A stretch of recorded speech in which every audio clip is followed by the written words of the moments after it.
بسم اللہ الرحمن الرحیم۔ اللہ کے نام سے شروع جو بڑا مہربان اور نہایت رحم کرنے والا ہے۔ پیارے دوستو، آج ہم بات کریں گے اللہ تعالیٰ کے ایک ایسے برگزیدہ پیغمبر کی جن کو سمندر میں ڈال دیا گیا اور جن کو ایک دیو ہیکل مچھلی نے نگل لیا۔ آخر آپ سے ایسی کون سی خطا سرزد ہوئی تھی جس کی وجہ سے آپ کو کئی دنوں تک مچھلی کے پیٹ میں رہنا پڑا اور آپ کئی دنوں تک اس دیو ہیکل مچھلی کے پیٹ میں رہے، اور آخرکار آپ نے ایسی کون سی دعا پڑھی جس کی وجہ سے اللہ تعالیٰ نے آپ کو اس آزمائش سے نکال دیا اور آپ کئی دنوں کے بعد اس مچھلی کے پیٹ سے باہر آئے۔ پیارے دوستو، آج کی اس منفرد ویڈیو میں ہم آپ کو حضرت یونس علیہ السلام کے عجیب و غریب واقعے کے بارے میں بتائیں گے اور اس دعا کے بھی بارے میں بتائیں گے جو حضرت یونس علیہ السلام نے اللہ تعالیٰ کی بارگاہ میں مانگی، اور جس کے بعد اللہ تعالیٰ نے حضرت یونس علیہ السلام کو اس آزمائش سے دور کر دیا۔ اور اس دعا کو جو بھی مصیبت زدہ پڑے گا تو اللہ تعالیٰ اپنے فضل و کرم سے اس کی تمام پریشانیوں کو دور کر دے گا۔ پیارے دوستو، حضرت یونس علیہ السلام اللہ تعالیٰ کے ایک برگزیدہ پیغمبر گزرے ہیں جن کو اللہ تعالیٰ نے قوم بنی اسرائیل کی طرف مبعوث فرمایا تھا۔ اور پیارے دوستو، یاد رہے کہ قوم بنی اسرائیل وہ واحد قوم ہے جس کی طرف اللہ تعالیٰ نے سب سے زیادہ انبیاء کرام کو مبعوث فرمایا، اور اللہ تعالیٰ نے حضرت یونس علیہ السلام کو نبوت عطا فرمائی اور آپ علیہ السلام کو عراق کے مشہور شہر نینوا کے لوگوں کی طرف دین حق کی دعوت دینے کا حکم فرمایا۔ اللہ تعالیٰ نے جب حضرت یونس علیہ السلام کو نبوت عطا فرمائی تو اس وقت آپ کی عمر مبارک 28 سال تھی۔ چنانچہ اللہ تعالیٰ کے حکم کے مطابق حضرت یونس علیہ السلام اہل نینوا کو ایک عرصے تک دعوت حق دیتے رہے اور انہیں اللہ تعالیٰ کی وحدانیت کی طرف بلاتے رہے، لیکن اہل نینوا نے آپ کی بات پر کوئی کان نہ دھرا اور وہ اسی طرح اپنے گناہوں اور برائیوں کے اندر مبتلا رہے۔ لیکن اس کے باوجود بھی حضرت یونس علیہ السلام اپنی قوم کو اللہ تعالیٰ کی وحدانیت کی طرف بلاتے رہے اور گناہوں سے منع کرتے رہے۔ حضرت یونس علیہ السلام نے کئی سالوں تک اپنی قوم کو دعوت حق کی تبلیغ کی، لیکن وہ قوم اپنے گناہوں سے باز نہ آئی اور اسی طرح اللہ تعالیٰ کی نافرمانیوں اور گناہوں کے اندر مبتلا رہے۔ اہل نینوا کی اس مسلسل سرکشی اور مخالفت نے حضرت یونس علیہ السلام کو دل برداشتہ کر دیا، اور حضرت یونس علیہ السلام اپنی قوم کی نافرمانیوں کو دیکھ کر ان سے سخت ناراض ہوئے اور ان کے لیے اللہ تعالیٰ سے عذاب الہی کی بد دعا کر کے اس بستی سے روانہ ہو گئے۔ اور پھر جب آپ اپنی قوم کے لیے بد دعا کرنے کے بعد اس بستی سے باہر نکلے تو چلتے چلتے دریائے فرات کے کنارے پر پہنچ گئے، اور وہاں آپ کو مسافروں سے بھری ہوئی ایک کشتی نظر آئی جو جانے کے لیے تیار تھی۔ چنانچہ آپ علیہ السلام بھی اس کشتی میں سوار ہو گئے۔ کشتی ابھی کچھ دور ہی گئی تھی کہ اللہ تعالیٰ کی طرف سے خوفناک طوفانی ہوائیں چلنے لگی، اور ان خوفناک طوفانی ہواؤں کے اندر وہ کشتی ڈگمگانے لگی۔ چنانچہ ان طوفانی ہواؤں کے اندر کشتی کے ڈوبنے کا خطرہ مزید بڑھ گیا۔ تو اس وقت تمام ملاحوں نے اپنے عقیدے کے مطابق کہا کہ معلوم ہوتا ہے کہ اپنے آقا کا بھاگا ہوا کوئی غلام اس کشتی میں سوار ہو گیا ہے، چنانچہ جب تک اس غلام کو کشتی سے باہر نہ نکال دیا جائے تب تک اس مصیبت سے نجات حاصل نہیں ہو سکتی۔ چنانچہ ملاحوں کی یہ بات سن کر حضرت یونس علیہ السلام نے دل ہی میں یہ خیال کیا کہ میں نے اللہ تعالیٰ کی وحی کا انتظار کیے بغیر ہی اپنی قوم کے لیے بد دعا کی اور وہاں سے چلا آیا، اور شاید اللہ تعالیٰ کو میرا یہ عمل پسند نہ ہو اور اس وجہ سے یہ آثار نمودار ہوئے ہیں۔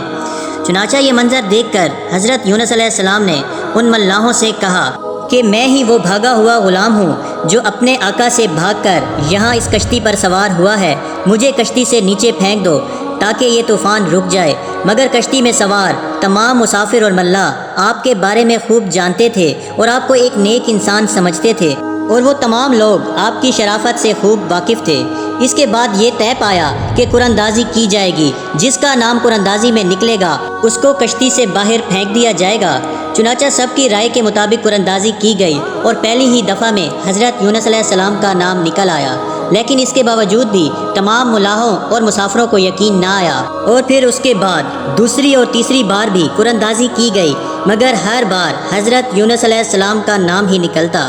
چنانچہ اس طرح مسافر اور ملاح اس بات پر مجبور ہو گئے کہ وہ حضرت یونس علیہ السلام کو کشتی سے نکال دیں۔ ابھی وہ یہ سب سوچ ہی رہے تھے کہ حضرت یونس علیہ السلام نے خود ہی کشتی سے چھلانگ لگا دی، تو اس وقت اللہ تعالیٰ نے ایک بہت بڑی مچھلی کو حکم دیا، تو اس مچھلی نے آپ علیہ السلام کو زندہ ہی نگل لیا، اور اللہ تعالیٰ کے حکم سے اس مچھلی نے آپ علیہ السلام کو صحیح سلامت اپنے پیٹ میں محفوظ رکھا۔ جب حضرت یونس علیہ السلام اپنی قوم سے ناراض ہو کر اس بستی سے چلے گئے تھے تو آپ علیہ السلام نے ان لوگوں کو عذاب الہی کی پیش گوئی بھی کی تھی، لیکن ان لوگوں کو حضرت یونس علیہ السلام کی کسی بات پر کوئی یقین نہ آیا۔ وہ لوگ کہا کرتے تھے کہ حضرت یونس علیہ السلام تو کہتے تھے کہ اللہ تعالیٰ کا عذاب آئے گا، لیکن اب تک تو کوئی عذاب نہ آیا، نہ جانے وہ عذاب کب آئے گا۔ مگر کچھ ہی دنوں کے بعد اللہ تعالیٰ کے عذاب کے اثرات نمودار ہونے شروع ہو گئے۔ چنانچہ اس طرح عذاب الہی کو دیکھ کر وہ لوگ پریشان ہوئے اور ایک دوسرے سے کہنے لگے کہ حضرت یونس علیہ السلام کی بات غلط نہ تھی اور آپ واقعی اللہ تعالیٰ کے سچے پیغمبر ہیں۔ چنانچہ ان لوگوں نے اللہ تعالیٰ کے عذاب کے اثرات کو دیکھ کر اللہ تعالیٰ کی بارگاہ میں خوب توبہ کی تو اور اللہ تعالیٰ کی وحدانیت پر ایمان لے آئے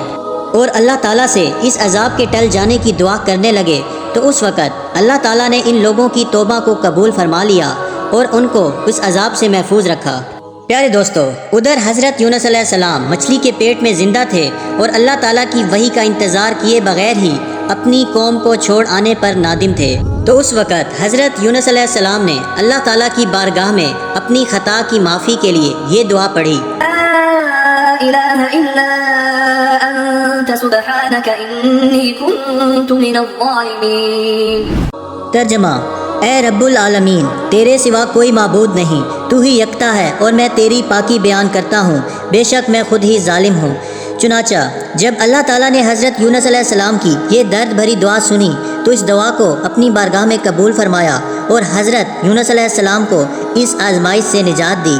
اس وقت اللہ تعالیٰ نے مچھلی کو حکم دیا کہ وہ حضرت یونس علیہ السلام کو صحیح سلامت دریا کے کنارے پر ڈال دے۔ تو اس وقت اس مچھلی نے اللہ تعالیٰ کے حکم کی تعمیل کرتے ہوئے حضرت یونس علیہ السلام کو ساحل کے کنارے پر ڈال دیا اور اس طرح حضرت یونس علیہ السلام 40 دن تک مچھلی کے پیٹ میں رہے اور 40 دن کے بعد اللہ تعالیٰ نے آپ کی یہ دعا قبول فرمائی اور اس آزمائش سے آپ کو نجات بخشی۔ جب آپ مچھلی کے پیٹ سے باہر آئے تو آپ کی حالت بہت کمزور تھی اور آپ زمین پر گر گئے۔ تو اس وقت اللہ تعالیٰ نے آپ کے قریب ہی ایک بیل اگائی اور آپ اس کے سائے میں آرام کرنے لگے، جس سے آپ کی طبیعت کچھ بہتر ہوئی۔ تو آپ علیہ السلام نے اس درخت کے سائے میں ایک جھونپڑی بنائی اور اس جھونپڑی میں رہنے لگے۔ چنانچہ کچھ عرصے کے بعد وہ بیل سوکھنے لگی اور یہ ماجرا دیکھ کر حضرت یونس علیہ السلام بہت پریشان ہوئے اور دکھی ہوئے، کیونکہ حضرت یونس علیہ السلام اس بیل سے بہت محبت کرنے لگ گئے تھے۔ تو اس وقت اللہ تعالیٰ نے حضرت یونس علیہ السلام کی طرف ایک وحی بھیجی